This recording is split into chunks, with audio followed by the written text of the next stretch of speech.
Voilà, tout mon petit monde est installé. Je vous remercie d'être là et de partager cette petite heure qu'on va passer ensemble. On va la passer pour parler de la radiologie 2030, comment Vidi construit l'avenir de l'équipe radiologique. C'est ce qu'on va voir ensemble. On en parle tout de suite avec mes invités. Avec moi, donc sur scène, Laurent Verzeau. Vous êtes directeur général de Vidi et vous êtes bien sûr radiologue. Benoît Equet, vous êtes radiologue chez Océan Imagerie. Fabien Voix, vous êtes ancien président de la FPPE, cadre de santé au CHU de Poitiers. Sébastien Novelas, vous êtes radiologue et radiologue interventionnel à Riviera Imaging. Et vous êtes aussi DG de Vidi. Enfin, David Facon, vous êtes radiologue à IM86. Vous êtes président du conseil de surveillance de Vidi Capital. Et c'est dans la Vienne que vous exercez. C'est pas loin de Poitiers, hein, si je ne me trompe pas. Voilà. On va commencer avec vous, Laurent. Comment construire l'avenir? Vous pouvez rester assis, hein, si vous voulez, comme vous voulez, ou debout. Allez, on fait comme on veut. Comment construire l'avenir de l'équipe radiologique? Avant de répondre à la question, on dit quelques mots sur Vidi. Ça vous va? Bien sûr, avec plaisir. Vidi, c'est une coopérative, un esprit coopératif pour partager nos expériences dans un monde qui est très évolutif. On a créé Vidi en 2017 et maintenant on est 75 groupes. On représente 1200 radiologues et radiothérapeutes installés, libéraux, 400 centres d'imagerie, 4400 salariés.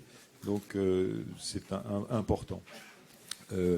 Et donc notre esprit, c'est d'être en capacité de répondre aux besoins des patients dans les territoires.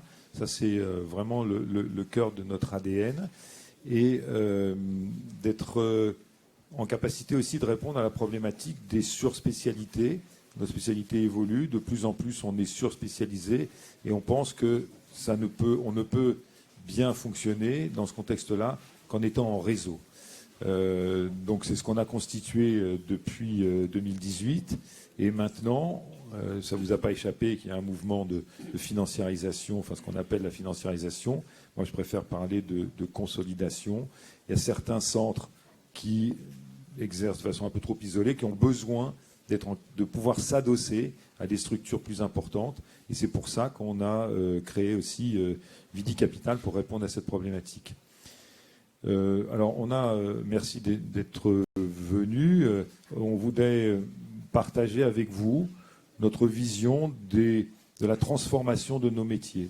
Pourquoi nos métiers doivent se transformer? Parce que, ça ne vous a pas échappé non plus, il y a trois problèmes qui se font face à nous. Le premier, c'est la démographie. Le deuxième, c'est la démographie. Le troisième, c'est la démographie. Et on a une population qui est vieillissante, qui a de plus en plus d'affections chroniques. Ça donne le vertige à un certain nombre de nos responsables politiques. Ils auraient dû avoir le vertige avant, ils auraient peut-être pu un peu plus anticiper. On a 10 ans à venir difficiles. Et si nous, en responsabilité, les professionnels de santé, on n'est pas en capacité de modifier nos organisations, ils seront en plus même capables de nous le reprocher. Donc c'est ça la réflexion qu'on souhaite partager avec vous aujourd'hui dans cette table ronde. Alors écoutez, ça tombe bien que vous parliez des politiques. On va parler après d'autres aspects de Vidi, Vidi Disrupteur notamment. Mais les politiques, on en a rencontré un. Je vous propose d'écouter ce qu'il a à nous dire. C'est Yannick Noder. Alors. Bonjour à tous, très heureux de m'adresser à vous. Je porte particulièrement les radiologues dans mon cœur puisque en tant que médecin, mais surtout en tant qu'élu local, eh bien, sans les radiologues sur les territoires, on ne peut rien faire. Vous êtes fondamentaux pour notre organisation en tant qu'élus locaux. Et puis d'une façon générale, je crois que vous participez beaucoup aux mesures de prévention. On a encore des marges de progression à faire en France d'une façon générale sur les dépistages et ça sera des objets que je souhaite effectivement développer dans le cadre du projet de loi de finances de la Sécurité sociale dont je suis le rapporteur général. Bon congrès francophone, bon anniversaire pour les 20 ans du dépistage. Merci, à bientôt. Alors Yannick Noder, il faut rappeler qu'il est cardiologue, donc il a une sensibilité médicale, mais on voit bien à travers cette intervention que les politiques attendent beaucoup des radiologues pour proposer des choses, pour proposer des nouveaux modèles. Et c'est ce que vous voulez faire aussi à Vidi. Effectivement, on a bien perçu cette attente des élus quand on les rencontre. Ils voient bien ce qui se passe dans leur territoire, ils voient bien la problématique des déserts médicaux, ils voient bien des hôpitaux périphériques qui sont en difficulté, ils voient aussi des groupes de radiologues qui sont aussi en difficulté de recrutement, notamment des manipulateurs, et on en parlera avec Fabien tout à l'heure, et je vous remercie d'avoir accepté notre invitation. Donc on a à construire des nouvelles organisations dans lesquelles je pense la téléradiologie prendra une part importante. C'est quoi, si on veut caricaturer un petit peu l'exercice du jeune radiologue en 2030 et au-delà, c'est une activité de téléradiologie importante, probablement de chez lui, pas nécessairement dans un cabinet.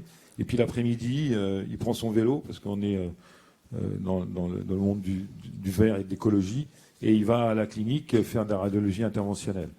Et puis aussi, il trouve un temps, on en reparlera avec David, pour gérer l'ensemble de sa structure. C'est ça, je pense, les modes d'organisation qu'on doit avoir.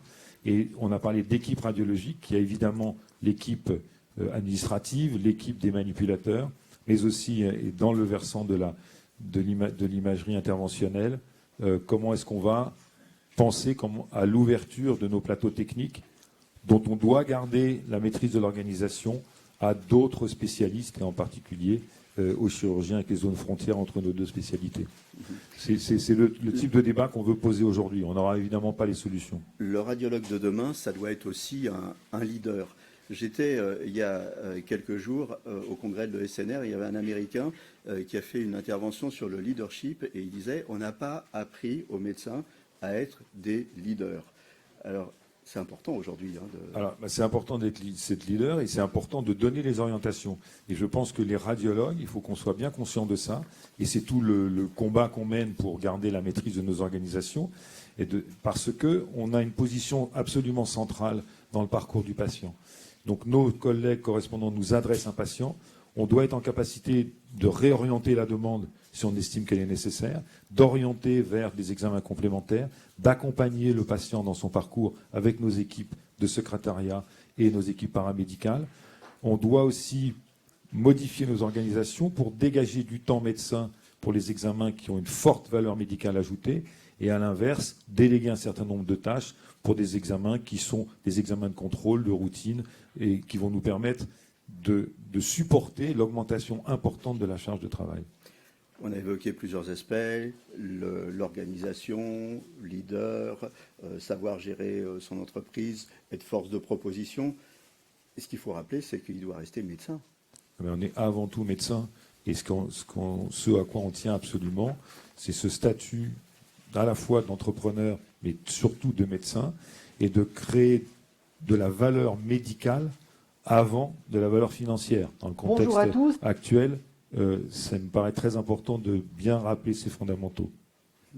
Je vous remercie. Merci. On peut l'applaudir quand même, on a un peu d'ambiance. On vous retrouve tout à l'heure pour la conclusion. Et maintenant, c'est Benoît Equet qu'on accueille pour parler d'expérience patient et d'expérience correspondant.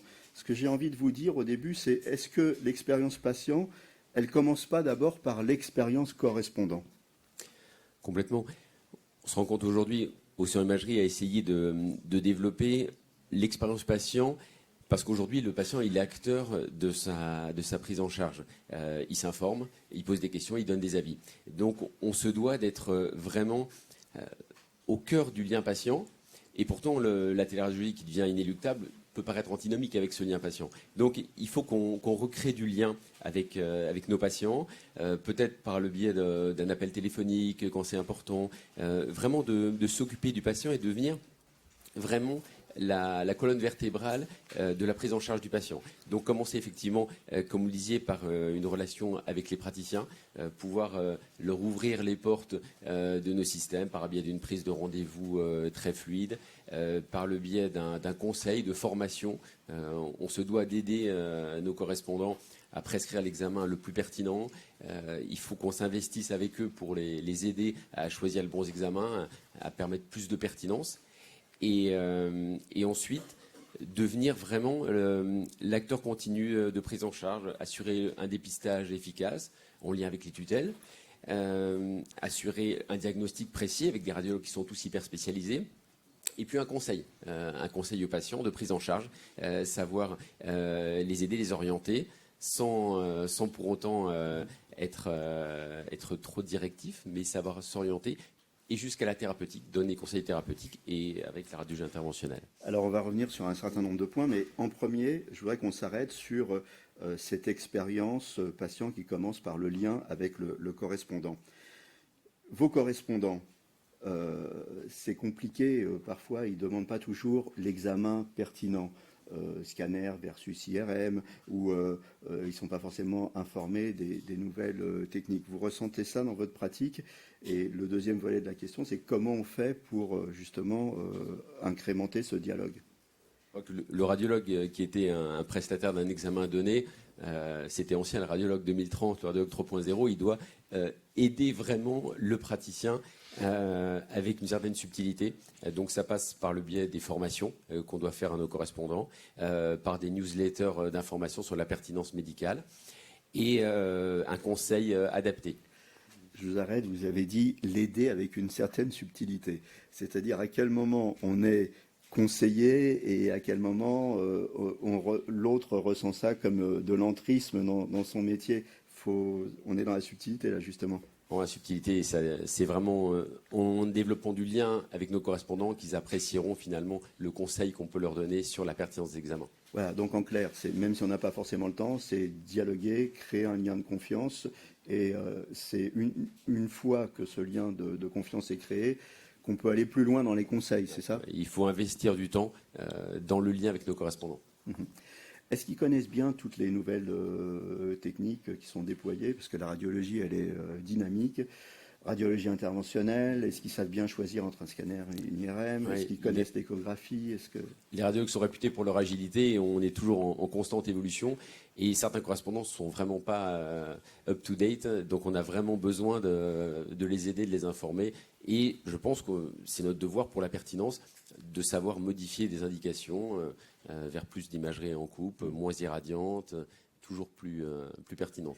Ça veut dire quoi? Ça veut dire aussi prendre une part, être leader, pour rebondir sur ce que disait Laurent, être leader dans les CPTS, être leader dans les organisations territoriales. C'est ça aussi, informer les correspondants, tisser un réseau, un maillage? Ouais, complètement. Depuis les tutelles, savoir aider les politiques de dépistage. Je pense qu'aujourd'hui, le dépistage en cancer du sein est encore pas parfait en termes de nombre de patients, donc on se propose d'aider les CPM pour les campagnes de dépistage, s'investir bien sûr dans toutes les CPTS et puis et dans les associations de patients. Il faut vraiment qu'on intervienne pour faire de la formation. Laurent, peut-être un mot de complément là-dessus, sur le rôle de leader pour créer des liens avec la communauté des praticiens. Absolument. Les CPTS, c'est un très bon vecteur, effectivement. Il faut prendre le temps dans nos organisations de participer aux réunions qui sont organisées par les CPTS, de se faire connaître. Et comme tu l'as dit très bien, le radiologue n'est pas un prestataire de service, mais c'est vraiment un médecin à part entière et qui est là pour accompagner le patient dans son parcours et aider nos correspondants. La CPTS, vraiment, c'est une bonne porte d'entrée pour modifier les habitudes. Une bonne porte d'entrée, est-ce que c'est la seule porte d'entrée?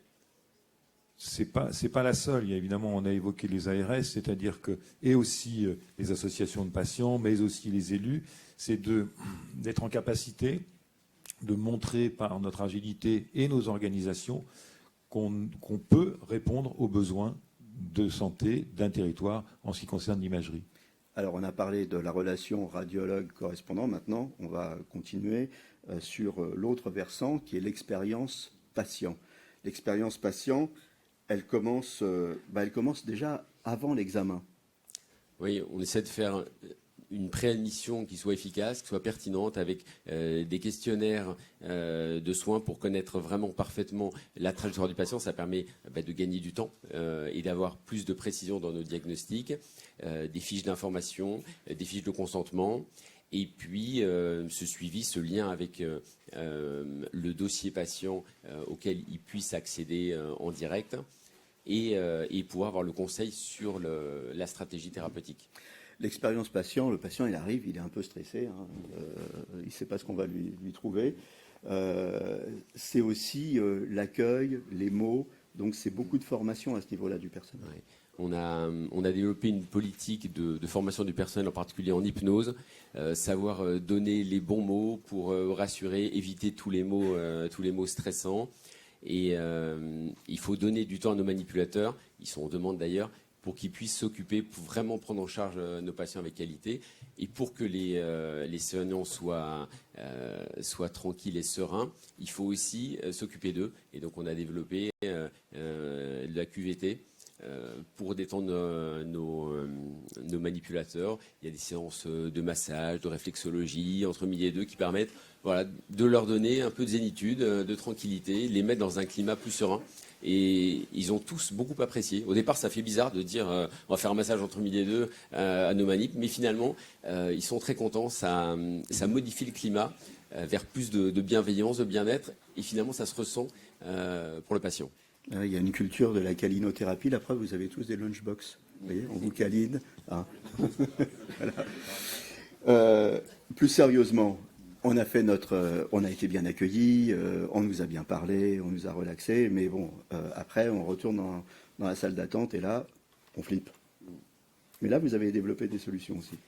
Alors, c'est vrai que le patient qui est en stress, qui attend le praticien, qui a une somme de travail colossale, ça peut générer beaucoup de stress. Hein. Et finalement, modifier cette habitude d'attendre le praticien pour avoir une réponse immédiate, finalement, laisser partir le patient et pouvoir retrouver du lien avec lui par un appel et par un lien avec son médecin traitant, ça permet de détendre le parcours patient, finalement, et de le rendre plus zen, mais toujours de le garder, même avec une activité de téléradiologie, ça permet de garder ce lien avec le patient. C'est compliqué quand même aujourd'hui d'être à la fois dans le workflow qui est nécessaire à l'équilibre économique des structures et dans le dialogue patient. Oui, on pense beaucoup à l'optimisation de notre workflow, mais effectivement, il faut vraiment garder en tête que nous sommes des acteurs de soins, on est là pour prendre en charge les patients, pour être bienveillants. Et si on perd ce lien avec le patient, on va perdre la qualité de notre médecin, la qualité de notre métier. C'est vraiment l'essence, c'est de donner du soin. Il faut savoir redonner du temps. On va conclure sur cette notion de prise en charge globale que vous avez évoquée au début, prise en charge globale du patient. Le radiologue est vraiment au centre de tout ça. Oui, vraiment, le radiologue, il doit s'investir dans le dépistage, c'est fondamental. Avoir un diagnostic, je pense, très précis et rapide, parce qu'on est dans un monde qui s'accélère inéluctablement, et de pouvoir proposer des solutions thérapeutiques. Et plus on aura de liens, je pense, avec nos correspondants, plus ils accepteront nos propositions en radiologie interventionnelle, en conseil. Et on sera vraiment, à travers également le dossier du patient, à travers l'échange qu'on peut avoir dans la Dreambox, à la fois les comptes rendus et les images, on devient la colonne vertébrale de la prise en charge du patient. Alors, merci. On l'applaudit aussi. Hein. Les uns et les autres dans le panel, si vous voulez réagir à un moment, vous me faites signe, il n'y a pas de problème. Le radiologue 2030, c'est le sujet, mais le sujet, c'était l'équipe radiologique 2030. Et dans l'équipe radiologique 2030, bien sûr, il y a les manips. Et on va parler des manips maintenant. Alors, quelles évolutions pour le métier de manip? Moi, la première question que j'ai envie de vous poser, on assiste à une surspécialisation des radiologues. Est-ce que les manips vont suivre le même chemin? Est-ce qu'ils vont aussi se surspécialiser? Ils sont déjà en train de se surspécialiser. Il y a, dans les grosses structures aujourd'hui, on voit arriver des structures où il y a les manips qui font de l'IRM. Ils font pas de l'IRM, du scanner et de la radio. Parce qu'à un moment donné, si on veut avoir le niveau de performance sur les équipements qu'on a et aller sur le niveau qualitatif de l'examen d'imagerie en coopération avec le médecin, c'est-à-dire le médecin, il sait que le manip qui est à côté de lui, il va lui produire les images qui vont lui permettre de poser le bon diagnostic. Il va pas, alors qu'il n'a pas assez de temps, passer 3 heures à la console, à revenir derrière le dos du manip, fais-moi cette séquence-là, bouge le TE, bouge le TR. Il a besoin d'avoir un manip qui connaît parfaitement l'examen d'imagerie qui lui est confié et sur lequel il va reposer toute sa confiance et il n'aura plus qu'à récupérer les images derrière. Donc on spécialise déjà aujourd'hui les manips sur nos équipements. Et on va, je pense aussi, avoir les upgrader sur des coopérations. On en parlait tout à l'heure avec les collègues. On va avoir besoin que les radiologues leur confient des missions supplémentaires. Les radiologues, le volume d'actes qu'on a à prendre en charge fait qu'à un moment donné, on a du mal à répondre à toute cette demande-là. Donc il y aura probablement, et on a déjà commencé, des coopérations, je pense, en échographie, où aujourd'hui l'examen d'échographie reste très chronophage pour le radiologue. Cet examen délégué à un manip dans un protocole de coopération formé avec le DIU d'écho rend déjà beaucoup de services depuis pas mal d'années, et il va falloir qu'on continue dans ce sens. Alors, dans le Manip 2030, moi j'avais noté justement dans le premier chapitre les pratiques avancées. Vous en avez déjà parlé un petit peu avec l'écho. Ça va être quoi les pratiques avancées ? Ça va être dans quel domaine ? Qu'est-ce que c'est ? Alors, dès qu'on parle de pratiques avancées, on passe tout de suite sur le champ. En France, la pratique avancée, c'est on positionne un paramédical sur le champ du diagnostic ou de la prescription. Les manips, je vois pas comment on va pouvoir positionner les manips sur le champ de la prescription. Mais par contre, sur le champ diagnostic, confier au manip une préinterprétation, il faut toujours qu'il y ait le regard du radiologue. Quand on a construit les coopérations avec Laurent Verzeau et le G4, on a toujours pensé que la coopération doit partir du radiologue qui va sélectionner les actes qu'il peut déléguer ou pas au manipulateur, l'accompagner dans sa formation et in fine pouvoir après derrière contrôler, vérifier, valider in fine. Donc on peut imaginer, notamment dans le cadre du dépistage, qui est un enjeu de santé publique et qui va amener une masse énorme d'examens à faire. On a déjà la mammographie, on va avoir la détection du cancer du poumon qui va rentrer dans le cycle de dépistage. Ça va nous faire un nombre d'actes conséquent. On pourrait imaginer qu'un manip formé avec de l'expérience professionnelle, avec les outils d'intelligence artificielle qui permet déjà une valeur prédictive négative assez importante, que le manip puisse trier toute cette masse d'examens pour après faciliter le travail du radiologue qui va de toute façon valider in fine l'ensemble des examens, mais aura déjà du travail qui leur aura été avancé. Une réaction, Laurent allez-y. Oui, tout à fait. Moi, je voulais appuyer les propos de Fabien. En fait, on doit s'attacher à essayer de répondre aux besoins de la population. Et clairement, la tâche est immense. Pour répondre à ces besoins, on va avoir besoin de mettre en œuvre tous les leviers possibles.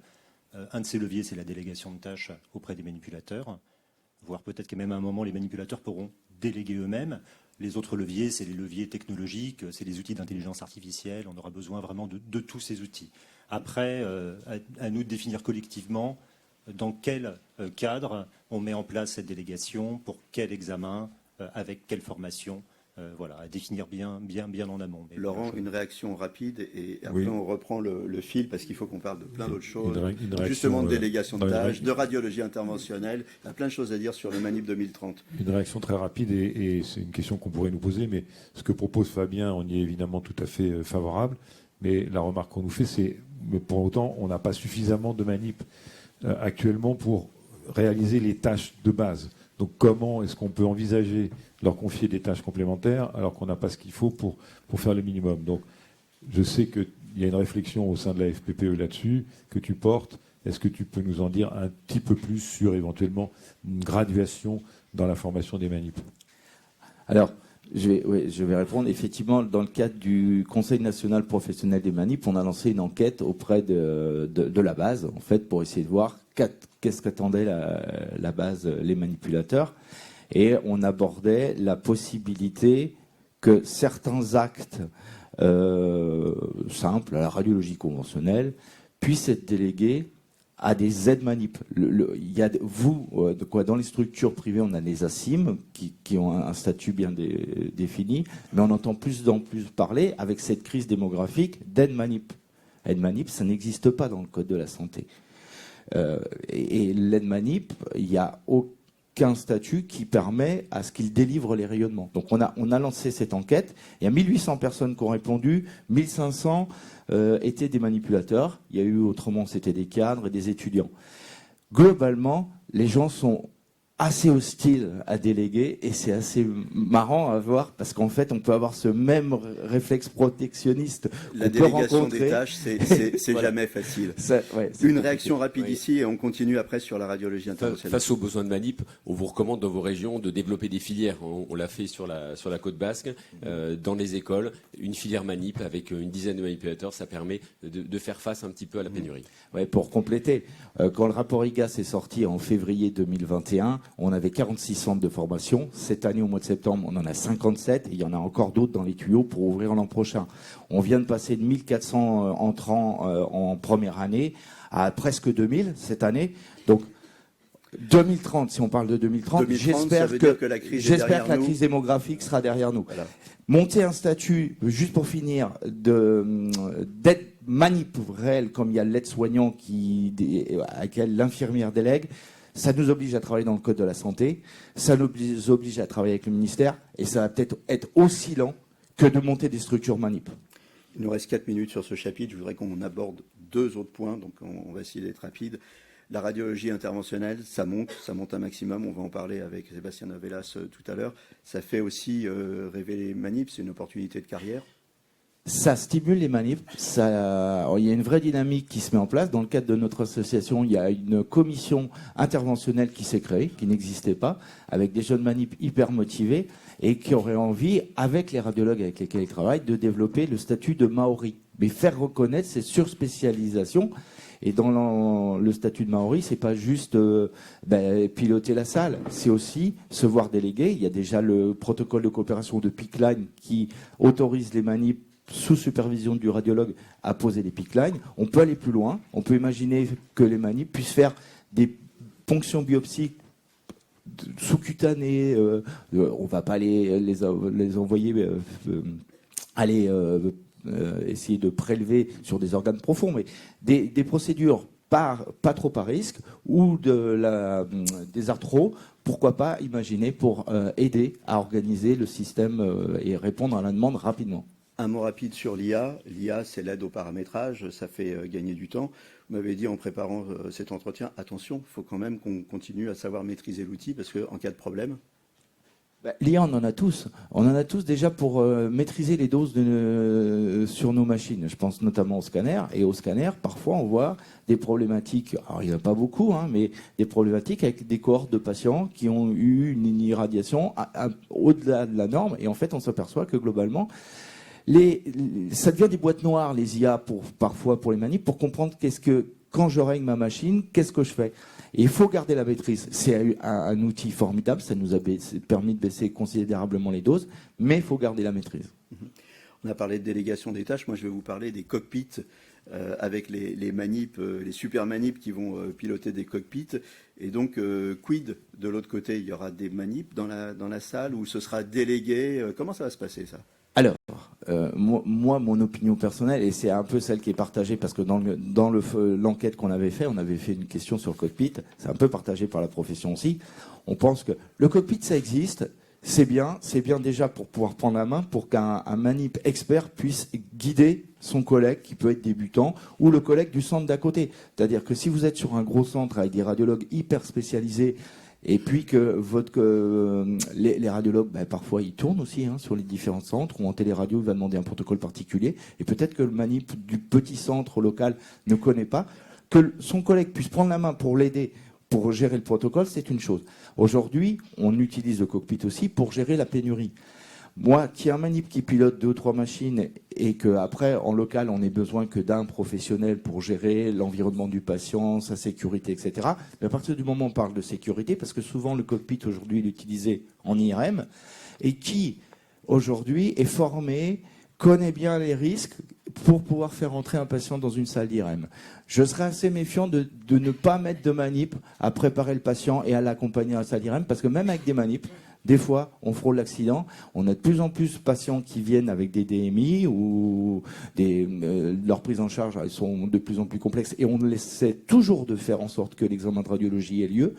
Mais ça nous expose à des situations où on pourrait avoir des accidents. Je pense qu'il faut garder la compétence qui sait bien faire pour l'entrée en salle, notamment en IRM. Voilà, donc dossier à suivre et on va passer à l'ARI, mais d'abord on l'applaudit aussi, c'est normal. Radiologie interventionnelle, quand on voit le forum là-haut, on voit que c'est plein à craquer, c'est la spécialité qui monte, c'est les stars. Là. Radiologie. Pourquoi ça attire autant, Sébastien Novelas? Je pense que c'est une spécialité qui est arrivée à maturité. D'abord, elle est portée par des universitaires qui sont très dynamiques au niveau européen, au niveau publication. Et donc, nos universitaires ont induit un mouvement de fond d'intérêt des internes pour se former à ça. Et moi, je fais partie d'une génération intermédiaire où malheureusement, des gens ont été formés, puis s'installer en libéral, ils ne trouvaient pas d'endroit adapté pour exercer leurs compétences. Et beaucoup de radiologues formés n'ont malheureusement pas utilisé leur capacité en radiologie interventionnelle. Aujourd'hui, il y a une filière dédiée au niveau des CHU. Donc, les internes reçoivent une formation spécialisée de radiologie interventionnelle avancée. Et autrefois, ce qui était une option s'ils voulaient s'installer devient maintenant une obligation. C'est-à-dire ces jeunes médecins qui sont formés ne feront pas le sacrifice de ne pas pratiquer la radiologie interventionnelle. Donc il y a cette première nouvelle qui est que les médecins, les jeunes médecins radiologues ont une vraie appétence pour cette spécialité. Et donc ça fait partie des raisons pour lesquelles, quand on est sur un exercice libéral, quand on dirige un groupe ou a fortiori un groupe un peu plus grand, il faut qu'on s'intéresse rapidement à comment intégrer ces jeunes médecins, comment leur proposer de travailler dans nos structures, dans nos cliniques, parce que de toute façon, ce sera avec nous ou ce ne sera pas avec nous, mais ils le feront quand même. Ce n'est plus une option. Et vous m'avez dit, ça attire des profils d'un genre différent. Alors c'est quoi le profil du différent, c'est que ce sont des gens qui ont fait un choix à un moment d'aller vers des techniques un peu plus innovantes, qui sont parfois un peu plus difficiles à apprendre, un peu plus risquées. On revient dans la gestion plus complète du patient. On parlait tout à l'heure du parcours patient. Et c'est vrai qu'à un moment, on a voulu nous cantonner dans la réalisation d'actes techniques. Et quand on fait de la radiologie interventionnelle, on fait des consultations, on fait des hospitalisations. Et j'ai l'habitude de dire que l'acte technique, c'est peut-être le moins important. Si on a fait une mauvaise consultation avant, si on n'a pas bien suivi le patient, eh bien, on a beau être le meilleur des opérateurs, les techniques ne se développeront pas. C'est un point important aujourd'hui, c'est que les techniques, elles sont matures, les techniques sont efficaces et les techniques s'imposent. Donc les radiologues sont souvent porteurs de ces techniques, mais il faut savoir aussi que d'autres spécialités peuvent pratiquer ce type de technique. Et donc c'est encore une fois à nous, radiologues libéraux, de pouvoir aussi s'organiser pour avoir des manières de bien accueillir nos collègues qui sont formés, pour qu'ils défendent avec nous la spécialité face à une certaine concurrence qui, de temps en temps, autre que radiologique, voudrait pratiquer ce type de procédure. À nouveau, il faut être leader. Il faut être leader, il faut prendre la place qu'on mérite. C'est-à-dire que très souvent, on a un petit complexe d'infériorité au niveau des radiologues. Dans notre parcours, dans notre cursus, on réalise des actes pour d'autres. Et puis, de temps en temps, à l'occasion du fait où on tient une aiguille dans une main, on va discuter avec un collègue, on redevient thérapeute. Et à ce moment-là, on peut s'apercevoir que le discours se rééquilibre et que finalement, il y a un respect bilatéral qui doit s'instaurer, se réinstaurer, et on n'est plus en capacité de modifier les flux de patients et les indications. Si j'ai bien compris, en d'autres termes, vous êtes les nouveaux venus sur le plateau de chirurgie, mais il ne faut pas faire de complexe vis-à-vis du chirurgien, c'est ça? Il y a une complémentarité qui doit s'installer. Oui. Pour être tout à fait complet, moi j'étais allé chez vous pour faire un reportage et j'avais vu cette complémentarité. Oui, la complémentarité, c'est déjà que la formation à la française fait qu'on n'est pas purement radiologue interventionnel. La majorité d'entre nous, on conserve une activité diagnostique qui est très importante parce que c'est ce qui donne aussi de la valeur lors de nos consultations, lors de toutes les RCP qu'on fait. On apporte aussi une valeur diagnostique et on apporte aussi cette valeur interventionnelle. Donc on doit absolument garder cette double casquette et on doit absolument garder les radiologues interventionnels à l'intérieur des groupes d'imagerie plus larges. Pourquoi? Parce que ces groupes d'imagerie ont l'habitude de gérer des scanners, des IRM, ils ont l'habitude de pouvoir peser sur les directions de clinique quand il le faut. Et donc, un radiologue isolé, seul, interventionnel, il y a des tentations de temps en temps. Quand on ne trouve pas une installation adéquate, on dit je m'installe tout seul, comme un chirurgien. Oui, ça peut être intéressant, mais on se retrouve finalement potentiellement pas plus important qu'un chirurgien isolé quand il faut discuter d'arbitrage, d'investissement, d'acquérir des nouvelles machines, des nouvelles technologies. Donc les radiologues interventionnels doivent comprendre aussi le bénéfice qu'ils ont à s'adosser à des groupements de radiologues diagnostiques qui sont rompus et formés au développement des entreprises d'imagerie. Vous savez quoi, on va faire un petit sondage dans la salle, ça va y réveiller un peu. Qui fait de l'ARI dans la salle? On lève la main. Voilà. Et qui s'intéresse, qui n'en fait pas encore, mais qui s'y intéresse fortement et considère avoir une activité RI dans le futur. Souvent, on fait tous un peu de RI, non? Oui, c'est ce que Ouais. j'allais dire. Alors, On a des fois tendance à caricaturer en parlant de la RI avancée. Je dirais qu'un radiologue qui a une aiguille dans la main, c'est un radiologue interventionnel. Qui fasse une cytoponction thyroïdienne, une biopsie d'une tumeur du sein ou une infiltration sous scanner. On est tous un peu radiologues interventionnels régulièrement. Après, il y a la pratique avancée qui nécessite un certain nombre d'environnements On va en particuliers. parler justement. Voilà, Alors, au regard de ce que vient de dire Sébastien, qui fait de l'ARI finalement, sans le savoir. Bon, l'ARI, c'est aussi du matériel de pointe, des plateformes qui sont coûteuses parfois. Alors, qu'est-ce qu'on fait? On investit, on mutualise, on partage, on optimise. Comment on s'organise? Toutes les solutions sont possibles, mais il faut bien imaginer que on n'a pas du tout atteint notre cible définitive de patients qu'on pourrait traiter. C'est-à-dire que quand on ouvre une installation, elle va forcément marcher, parce que les techniques marchent, encore une fois. Donc après, il faut avoir quand même des relais de radiologues intentionnels qui soient motivés, mais en général, ils le sont, parce qu'il faut aller, comme on le fait pour la prescription diagnostique, il faut aller présenter nos techniques, il faut aller les réexpliquer, il faut montrer les avantages.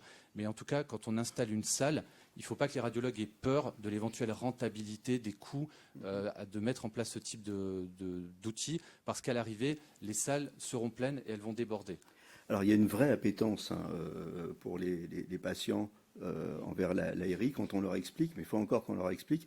Et est-ce qu'on ne retombe pas aussi sur le problème dont on parlait tout à l'heure, le problème des correspondants? Est-ce qu'ils sont au courant des techniques de RI? Alors, ils le sont pour la plupart.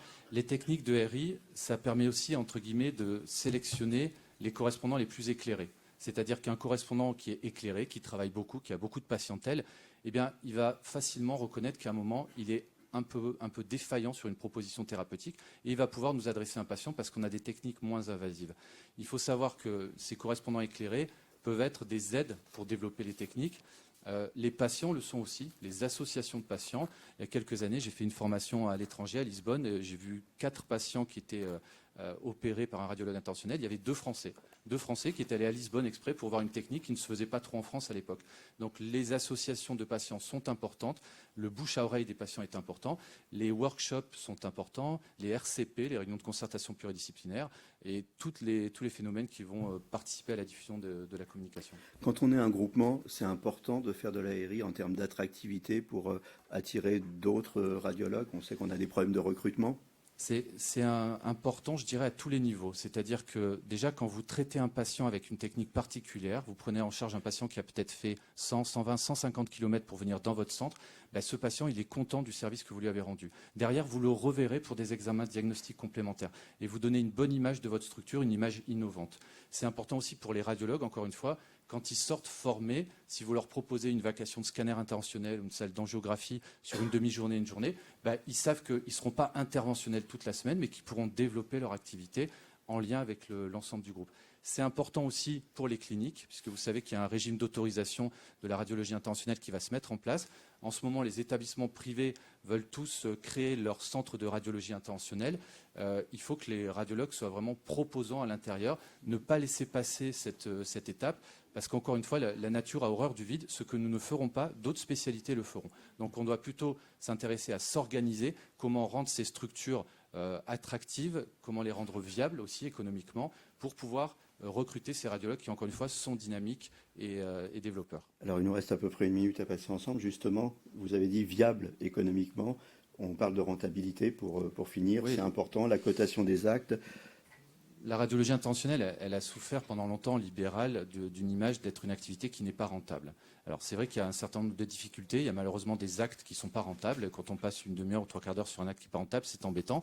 Mais il y a d'autres actes sur lesquels on peut se rattraper. Il y a eu des nouveaux actes CCM qui ont été créés ces dernières années. La destruction de tumeurs du rein, destruction de tumeurs du poumon, l'embolisation prostatique, qui est cotée à pas loin de 550 € pour une embolisation qui peut prendre 1 heure pour un opérateur entraîné. Bon, on commence à rentrer dans des cotations qui sont acceptables pour un exercice si on les compare avec l'activité diagnostique. Donc, on a des nouvelles cotations. Il y a des possibilités de complément d'honoraires aussi. Oui, alors il y a aussi cette possibilité, toujours avec tact et mesure, mais on a des techniques innovantes de pointe. On peut discuter, s'adapter avec les mutuelles pour arriver à dégager aussi de la rentabilité sur ça. Et puis on a des actes qui sont souvent assez rapide qu'on fait avec de l'expertise. Dans ma salle d'interventionnel, il peut y avoir entre 10 et 12, 13, 14 patients qui vont passer tout au long de la journée avec des procédures d'hospitalisation, d'anesthésie. Donc il y a un lien aussi à faire avec les anesthésistes. Et tout ce workflow de patients fait qu'une salle de radiologie intentionnelle est tout à fait viable quand on compare à d'autres activités diagnostiques. Eh ben, on l'applaudit. J'espère qu'il vous a fait rêver avec la radiologie interventionnelle. Et maintenant, ça nous amène, puisque je vous parlais de rentabilité, ça nous amène à la gestion et on va parler. Il ne faut pas réduire la gestion à la rentabilité. David Facon. Non, quand même pas. Nouveau mode de gouvernance et de gestion. Alors, qu'est-ce qu'on met derrière le mot gouvernance? Est-ce qu'on met gestion? Est-ce qu'on met stratégie, politique de groupe, vision, projet médical? Est-ce qu'on met tout ça? Qu'est-ce qu'on met derrière la gouvernance? Alors effectivement, il faut déjà commencer par les définitions. Avant de, je vais perdre quelques précieuses secondes déjà pour souhaiter bonjour, bon appétit à tout le monde et remercier l'équipe Vidi et Laurent pour l'organisation de ce symposium. Voilà, et bon, maintenant je vais accélérer. Donc très rapidement, définition, effectivement, la gouvernance. Pour moi, la gouvernance, c'est le système pour les prises de décision, c'est la stratégie. La gestion, c'est le système qu'on met en place pour administrer, pour organiser, c'est l'opérationnel. Voilà la distinction que je ferai. D'accord. Alors la question, maintenant qu'on a la définition de la gouvernance, la question c'est est-ce que les radiologues veulent, doivent, peuvent s'investir dans la gouvernance alors qu'ils ont déjà des horaires de dingue et qu'ils sont déjà surchargés? Alors, effectivement, les besoins en pilotage sont énormes pour tout un tas de raisons. Alors, bon, j'ai perdu quelques secondes, donc je vais aller vite. Je ne vais pas tous les citer. Les enjeux d'évolution de notre profession, surtout la croissance des groupes. Actuellement, dans le réseau, le groupe moyen fait 17 radiologues. En 2030, probablement, un groupe traditionnel fera plus de 50 radiologues et les plateformes de consolidation en feront plusieurs centaines. Ça induit le fait de se challenger sur nos modalités de gestion. Après, les ressources pour répondre à cela sont limitées. Les radiologues sont déjà complètement surchargés. Et effectivement, trouver des radiologues pour gérer, c'est pas simple. C'est même parfois une fragilité des groupes, c'est-à-dire des groupes n'ont pas de transition de gérance, et parce qu'il n'y a pas de transition de la gérance, ça peut les précipiter vers une consolidation près d'un acteur financier. Donc c'est effectivement un point qui est extrêmement important, qui est directement lié aux enjeux de santé, et directement lié à la place que nous, radiologues, nous voulons jouer dans l'avenir, au rôle de notre profession. Et pour moi, oui, c'est évident que les radiologues doivent continuer à s'investir dans la gouvernance et dans la gestion. Ils doivent maîtriser les orientations stratégiques, garder cette maîtrise. Dans ma question, c'était est-ce qu'ils veulent ou est-ce qu'ils doivent?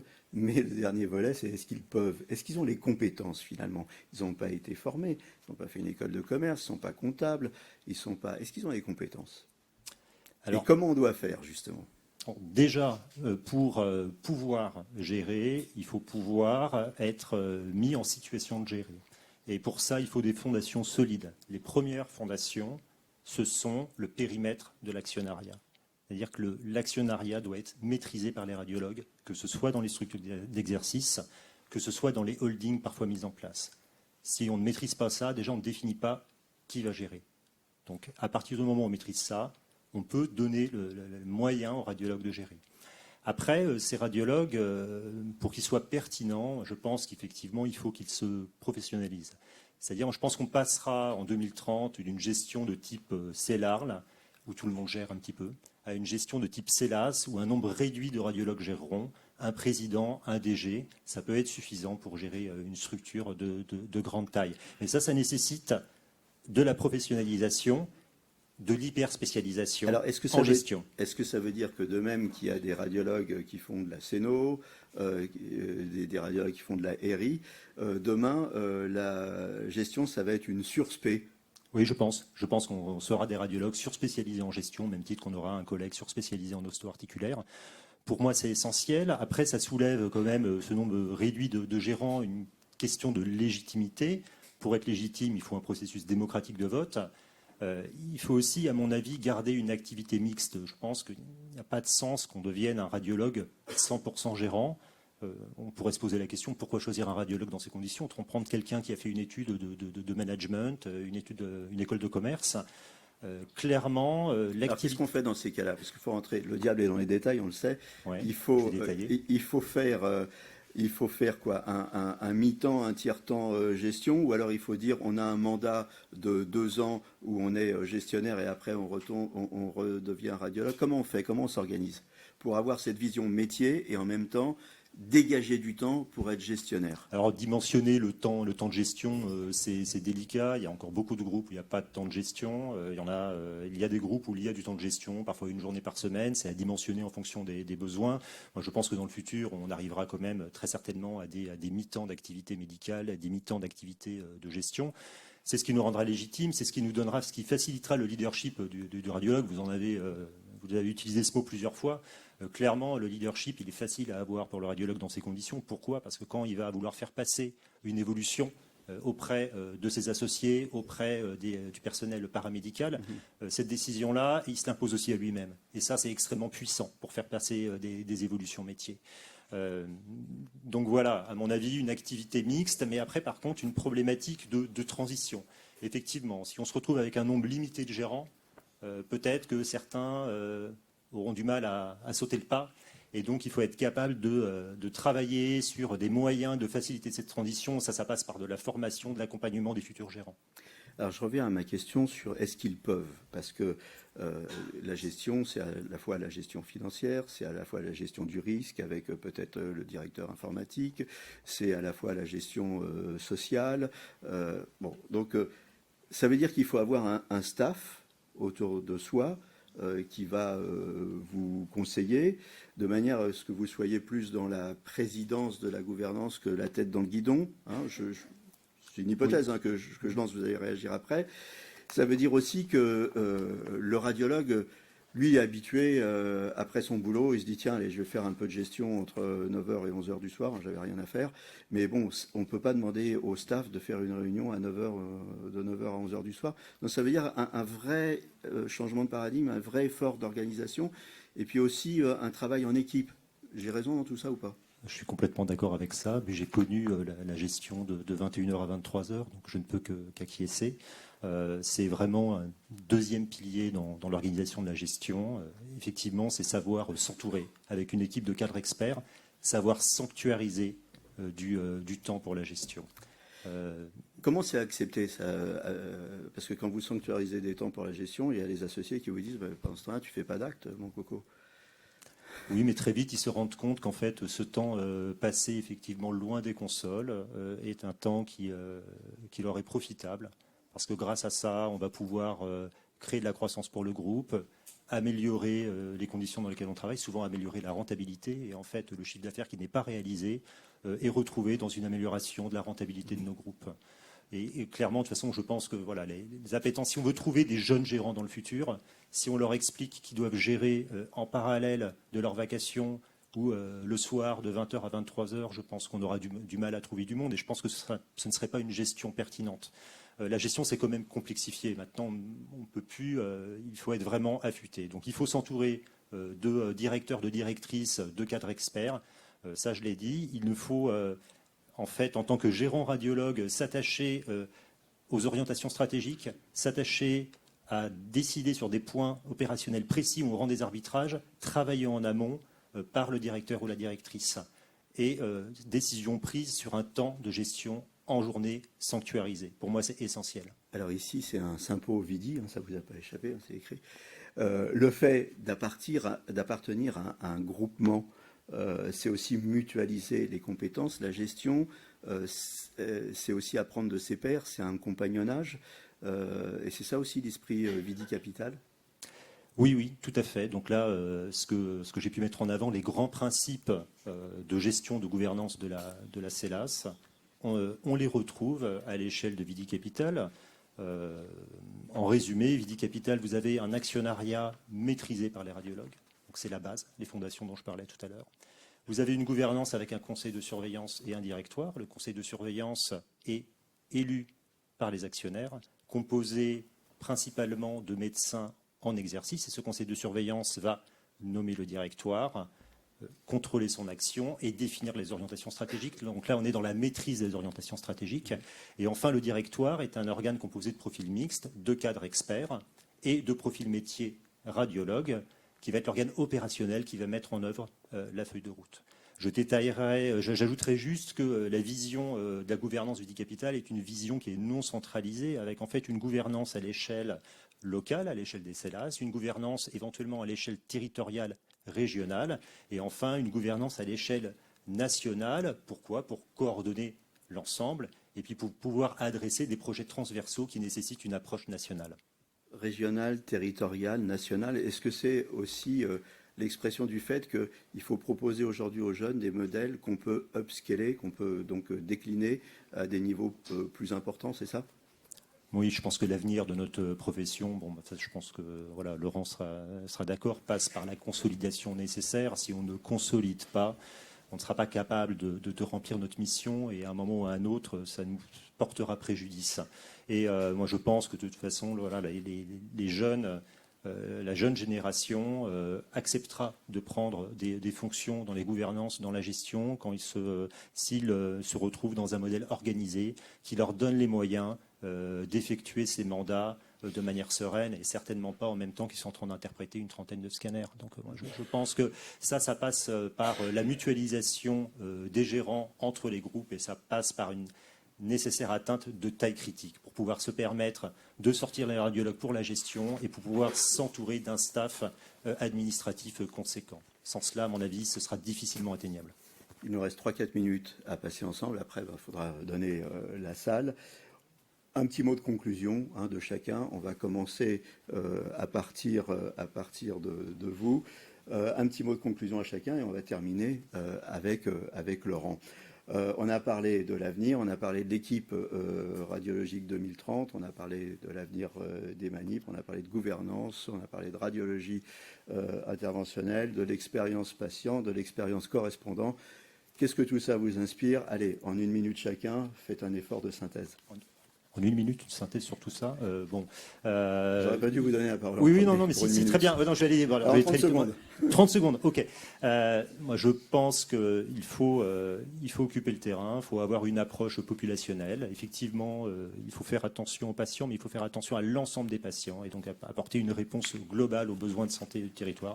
Ça passe par la délégation de tâches, ça passe par le fait d'utiliser des outils d'IA, ça passe par le fait d'occuper le terrain en radiologie interventionnelle, ça passe par le fait de s'associer aux différents organes, les CPTS, voire les associations de patients, être attaché à ce que pensent nos patients. Et juste, moi, je résumerai sur la gouvernance par encore, à mon avis, ce qu'il faut retenir, c'est que les radiologues doivent garder la maîtrise des orientations stratégiques. C'est pour moi le plus important. C'est capital. Voilà, c'est capital.